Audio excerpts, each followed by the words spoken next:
Saudaraku, tim voli putri Jakarta Bin berhasil bangkit di set kedua atas Jakarta Electric PLN pada pekan ke-7 Proliga 2024 ini, di mana tim yang dihuni oleh Megawati Hangestri berhasil bangkit dan melaju mulus dan menutup laga dengan poin akhir 25-19 atas Jakarta Electric PLN.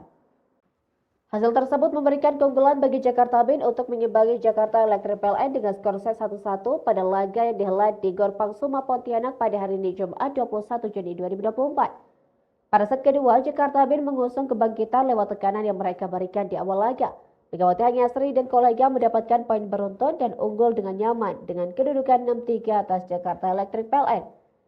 Sementara itu, Jakarta Electric PLN berada dalam performa terbaiknya, terus mengupayakan perlawanan. Secara perlahan, Nurlaili Kusuma, hitter andalan Jakarta Electric PLN, mendapatkan poin dan mengikis ketertinggalan atas Jakarta Bin. Sementara itu, Jakarta Bin yang mulai terancam lewat pengajaran kubu lawan tak ingin lengah. Tim Megawati Hangestri tersebut terus melebarkan dominasi mereka dengan keunggulan 10-6.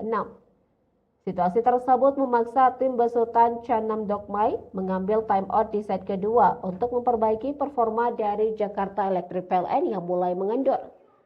Tetapi Jakarta Bin yang semakin memanas di lapangan terus mengumpulkan poin demi poin dengan konsistensi dan unggul dengan kedudukan 15-9.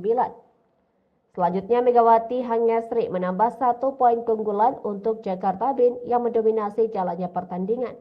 Sementara Jakarta Electric PLN mengalami kesulitan untuk mendulang poin dengan performa yang bertanding terbalik dari set sebelumnya.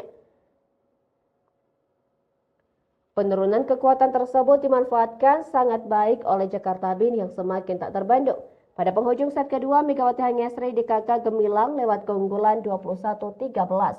Ada jarak 8 poin antara kedua tim tersebut membuat Jakarta Bin tampil dengan penuh percaya diri.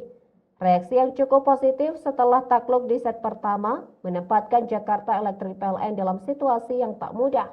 Tetapi kesalahan juga kerap mewarnai performa mereka hari ini.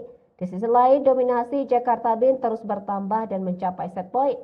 Set kedua berhasil dituntaskan Jakarta Bin dengan poin akhir 25-19 dan menyamakan kedudukan atas Jakarta Electric PLN dengan skor set 1-1 di babak reguler pekan ke-7 Proliga 2024.